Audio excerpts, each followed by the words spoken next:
As we mentioned earlier, NASA has released imagery today from the Artemis II crew's history-making lunar flyby around the far side of the moon.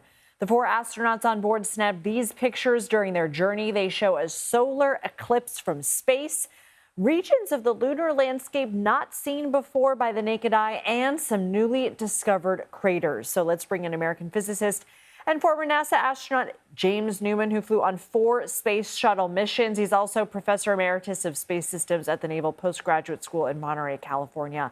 So first and foremost, as someone who spent time in space, you know Artemis II crew member Victor Glover personally. How are you feeling about the mission so far? So far, it's been very exciting and very successful, so we're very pleased.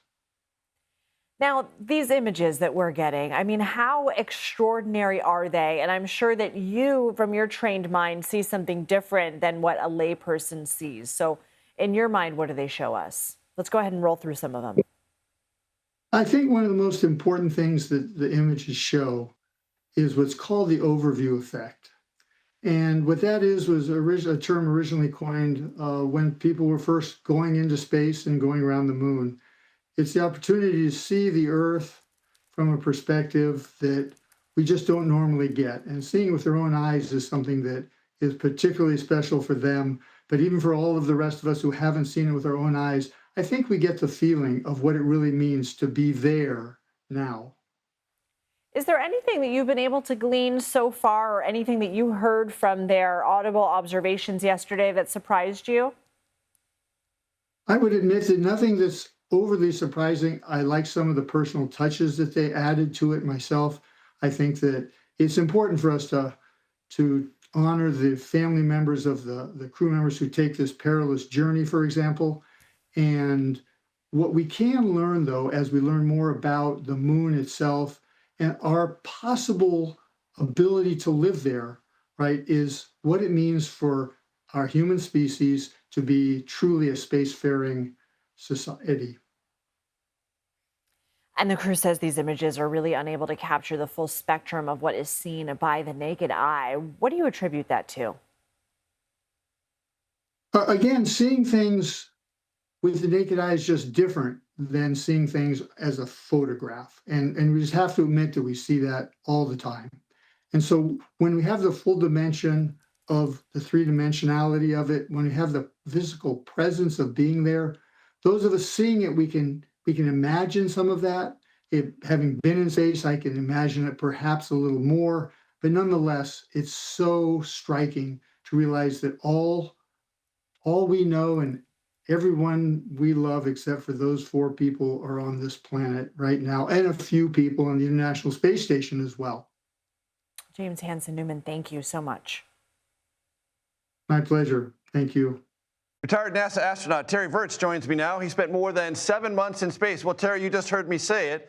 I was sort of blown away by these color variations on the surface of the moon. I don't know anything about this, so I'm easily amazed. But were you surprised by that?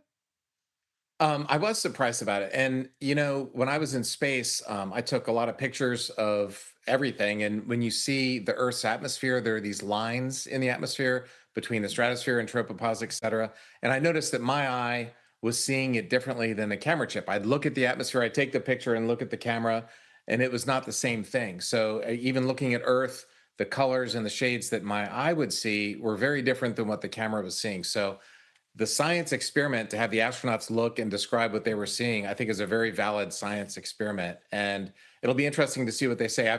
I'm friends with several of the Apollo astronauts, and they said the same thing. When you look at the moon, you think it's just this black and white and gray thing. But when you get up close, there's some brown, there's some green, there's different elements, different types of material there on the surface.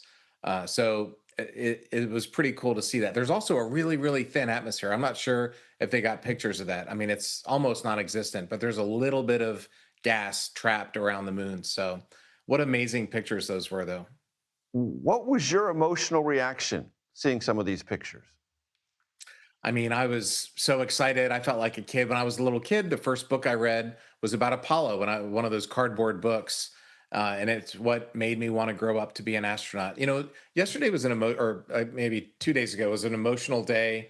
They had a recording from Jim Lovell, the commander of Apollo 13, who had passed away, but that was really emotional. And then when they dedicated the crater to Carol Weissman. I knew Carol. I was Reed's. I know all four of these American and Canadian astronauts, and I was Reed's backup for his first space flight on a Russian Soyuz. And so the families get to know each other, and I got to know Carol. And it was a tragedy when she passed away. So to name that crater was so cool. It was so cool to hear Jeremy read that out. So it's been an emotional time. And you know what was really emotional for me? When they were going into the blackout, you could see the Earth going behind the moon. What you were actually watching was the moon moving. The moon is moving really fast. The moon was going a lot faster than the capsule was.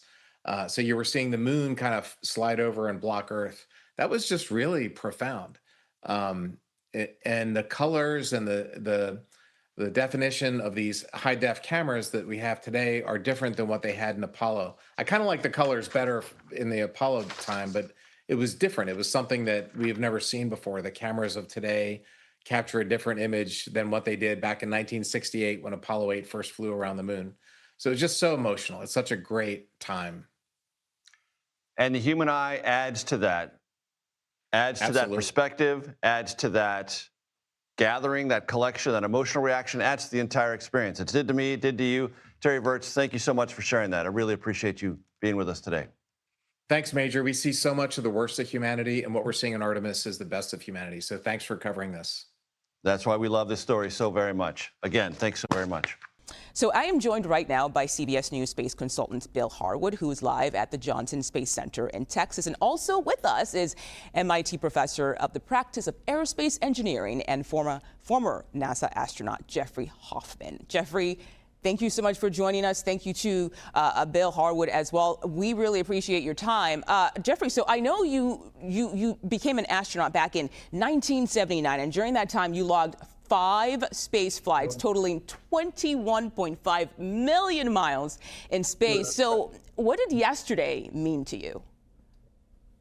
You know, I'm old enough. I saw the Apollo flights, and it's been so frustrating over the last 50 years. You know, when are we going to do this again? And now finally we're doing it. So it's like, you know, a circle coming back to completion. I'm really delighted with the success so far of the mission. Of course, they still have to splash down and survive atmospheric reentry, but so far so good. So far, so good. Bill, I want to talk about some of the amazing things that happened yesterday, starting with the moment the crew regained contact with mission control. Listen. Houston, integrity, comm check.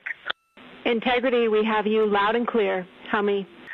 Houston, we have you the same, and it is so great to hear from Earth again.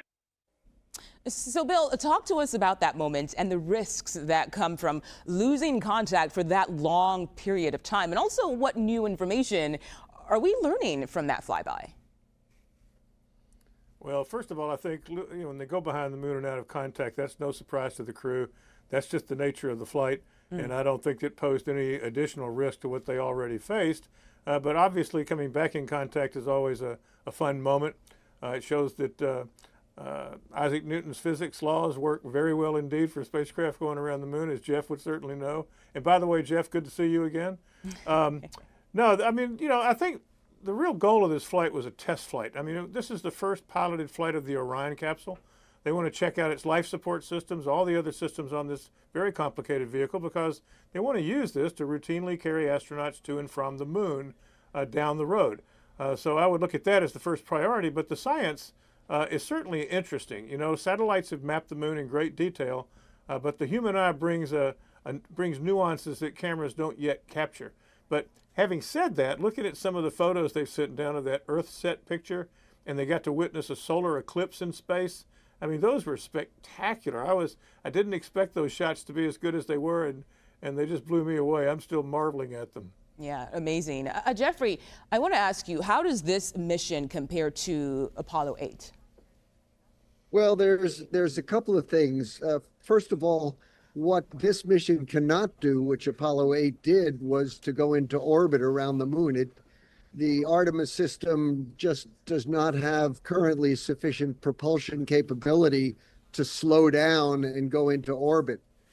One of the similarities, though, besides the fact that they're going out around the moon, You know, Apollo 8 took place in a very, very difficult year. There was that famous letter to NASA from somebody who said, "Thank you, NASA, for saving 1968," because Apollo 8 was one of the few good things that happened with all the assassinations and riots. And here we are, you know, similarly in a pretty tough time, both in our country and the world. Yeah. And yet Artemis is one of the really good things that's happening now. So I look at that as a similarity with Apollo 8. Wow, yeah, that's a perspective I wouldn't have thought of, but you were very right on that one. Bill, there was an emotional moment yesterday that's getting a lot of attention on social media. It is the moment the crew suggested a name for a crater on the moon. I want to play that and then get your take on the other side. Especially meaningful for this crew is a number of years ago we started this journey in our close-knit astronaut family, and we lost a loved one. And there's a feature in a really neat place on the moon, and it is on the near side, far side boundary. In fact, it's just on the near side of that boundary, and so at certain times of the moon's transit around Earth, we will be able to see this from Earth. And so we lost a loved one. Her name was Carol, the spouse of Reed, the mother of Cady and Ellie. And if you want to find this one, you look at Glushko, and it's just to the northwest of that, at the same latitude as Ohm, and it's a bright spot on the moon. And we would like to call it Carol. All right, Bill, so what can you tell us about that moment? And is this a typical practice where we see astronauts name craters? Well, it was certainly an emotional moment. Reed Weissman's wife, Carol, died, I think, in 2020 from cancer. He has raised their two daughters as a single dad, and he's spoken about that as being the greatest challenge of his life. And so I think, you know, informally naming those craters after his wife is certainly quite a moment for the crew. Yeah. Obviously, official names of features on the moon are approved by the International Astronomical Union, and so I don't know if those names will stick in a formal sense. But it's pretty neat they did it anyway, and that's happened before. And then during the Apollo missions, there were some craters that were informally named for spouses and things like that. So it's not totally unprecedented, but certainly a moment for this mission. Yeah, it was a beautiful moment. Okay, Bill Harwood, Jeffrey Hoffman, thank you to you both for your time today. We appreciate it. So let's bring in retired NASA astronaut Dottie Metcalf-Lindenburger. Dottie, you heard us just waxing eloquent about how remarkable this is. You now know that astronauts were my personal heroes when I was a kid growing up, which means you are a hero of mine. You've told us there have been a few moments in this mission where you were holding your breath for the crew. What's been your reaction to what we just saw, the pictures that we just saw? Well, I'm really glad you showed those because I was trying this morning to find some and I hadn't seen those new drops. So those are beautiful, magnificent, and again, words never put actually the trueness behind what they capture. So those are fantastic. And yes, like you, I had astronauts too that I admired and looked up to. And since I'm only 50, which makes me feel a little old, but I wasn't alive when the Apollo astronauts were landing on the moon or even traveling towards the moon. And so yesterday was amazing. And I kept the audio up and had a screen while I was working that was just dedicated to NASA TV and listening to the four astronauts, to Reed and Victor and Christina and Jeremy, describe the far side of the moon, which I loved hearing colors. They were blown away along the Terminator with the roughness. And if you've ever looked through a telescope at the Terminator on the near side of the moon, which I have because I own a telescope and I built it with my husband to use with my students when I taught high school. And it usually is where people are so fascinated because you get these shadows, you do see the roughness. But the far side is far rougher. And so to hear them describing that, and they were just startled and shocked. And again, I think this is that part of what makes it so important to have humans sharing the experience, because we relate. We love getting those robotic missions. I totally agree with you about the Webb telescope. Amazing to look back so far in time and to think about the beginnings of the universe, and things that we've never discovered before. So that's also amazing. But when you put humans in our own solar system, and this time going further than we've ever gone, it's just been incredible. Yeah, I mean, there's also, in all of this Artemis news, which is momentous, there was also the news last week, Dottie, and maybe Kelly, you saw this, that the Voyager satellite has now gone past 1 light year. In other words, right, isn't that kind of cool to think about something that we built here? It is, because it's one of the first things I remember learning about in a planetarium, about the golden record. And it's what kind of got me started thinking about like why space is so fascinating. And so to think that it's that far, that's amazing. It's so cool. Dottie Metcalf-Lindenburger, thank you very much. We appreciate you. Thank you. As we prepare to go out of radio communication, we're still going to feel your love from Earth, and to all of you down there on Earth and around Earth, we love you from the moon. That is not AI. That was the moment Artemis II crew member Victor Glover spoke with Mission Control right before NASA temporarily and expectedly lost control with the spacecraft as it went behind the moon. Retired NASA astronaut Cady Coleman joins us now. She flew 2 space shuttle missions, one of them including a 6-month stay at the ISS. I had asked you in the commercial break, you have children. What do you think we will see in their lifetimes? I think they will certainly see people settled on the moon, people working on the moon, understanding and doing a lot of the practicing that we need to do in order to go to Mars. And I think we'll see people going to Mars. And you think that there will be buy-in from the government, from the public for further exploration? I don't think you could stop people. And you mentioned the government, but even back in the 60s, there's companies that are actually building to the government requirements, and now things are organized differently. But it's still with the commercial companies, they are going. And I think this mission showed us just what can be done by people. I wanted to go back to something that Victor said there where he said, we're sending our love to everyone on Earth and everyone on the Earth and around it. And so he was actually also calling out to all the people living in space stations right now, which is an American space station and a Chinese space station.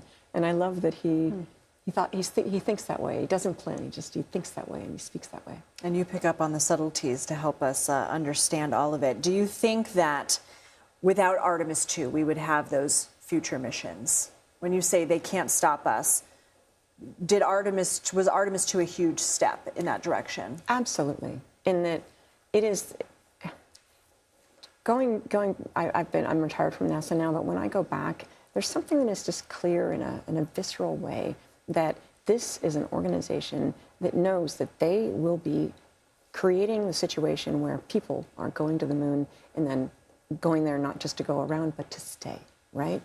And it's a culture, and it will happen no matter what. Artemis II was the first step.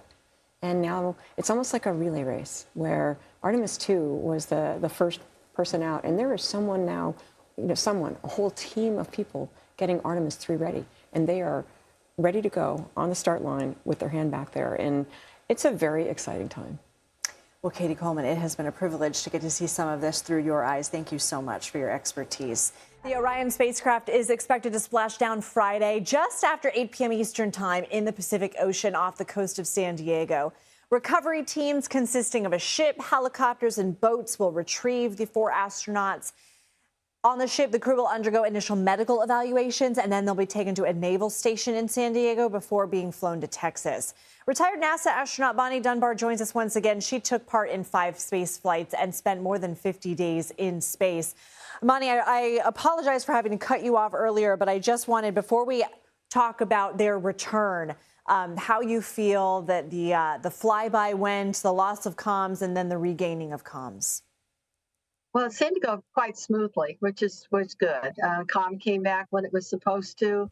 Uh, the crew looks like they're well situated and they're continuing with their operations. I'm very pleased that it's going as planned. You know, I teach space exploration here at Texas A&M University, so this is a great classroom example on the mission, and we've been talking about the future architectures as well. What needs to be done before their re-entry? What's going to be done over the next few days? Well, you know, of course, they're going to be putting their ship in proper order. They've got procedures, timelines they're following, some experiments that they'll be conducting. They'll be also doing a test of their pressure suits.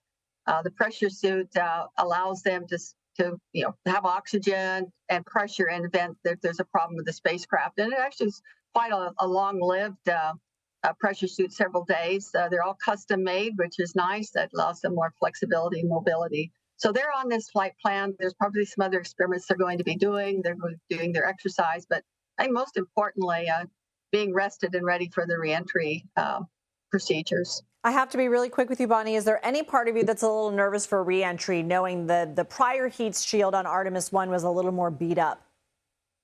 Well, I think you always want to be prepared, and there's always risk. This is not a walk in the park, but I have confidence in the mission management team and the engineers that have put this together that they would not have given the go if they didn't feel confident in it. So TPS is an area that I'm pretty familiar with, so I'll be watching it closely. We will talk to you then. Bonnie Dunbar, thank you. Terry Hart joins us now. He's a former NASA astronaut and director of the Aerospace Engineering Program at Lehigh University. I just have to ask, how are you feeling right now? Wonderful, Lizzie. I mean, this is a great day, and the crew's done a wonderful job. And this rocket and the spacecraft is ready to go. They've proven that, and now the moon's getting smaller, the Earth's getting bigger. They're on their way home, and they can take a day off here now. You know, Cady had mentioned to Tony that this is likely a wistful moment. Do you agree with that? And can you please help put that in context for anybody watching? Yeah, I should say I knew Cady when she was a little baby. I trained with her mom, Anna. And Anna and I didn't fly in the same mission together, but we flew in T-38s a lot, you know. So it was nice to see her on TV tonight. And Bonnie Dunbar, too. I deployed a satellite on my mission. Bonnie Dunbar, who you had on a little earlier, actually captured that satellite and brought it back. What a small but yes, world. I mean, this is setting the stage now, and we're ready to. Yeah, exactly. But we set the stage now. We're ready to go to the South Pole of the Moon. It'll be a couple more years before we can start to assemble the equipment there. But it's going to be very exciting to reach out and start to live on the Moon. And so I know that Mark was telling Tony that they have a well-earned light day tomorrow. But is there such a thing as a light day in space? There are. I mean, this mission's a little unusual in that we try to get into space and take it easy in the first 2 days. This crew had a major workout that first day because they had 24 hours basically in Earth orbit to make sure everything was going well before they pulled the trigger with a TLI on the way to the moon. And they did just a great job doing that. So it's a little bit of an unusual mission that way. And now they're finally having a chance to really relax and watch the Earth just get bigger and bigger. We heard the excitement of Cady and Kristen. Is that a sentiment you share? Has this reinvigorated? Not that your love of space exploration has ever waned, but is this really a monumental moment to look back on? Yeah, it is. And at this point in my life, I continue teaching at Lehigh, and my students, they're just wonderful. And they're so passionate about what they do. And a lot of them want to go into space themselves, you know, and I have so much fun teaching them and learning about the lessons that we had in the space shuttle and other programs, Apollo and all. In my flying time, I get a chance to bring all my Air Force experiences to my students here at Lehigh. It's a real privilege at this point in my life. Terry Hart, it has been a privilege to get to talk to you. Thank you.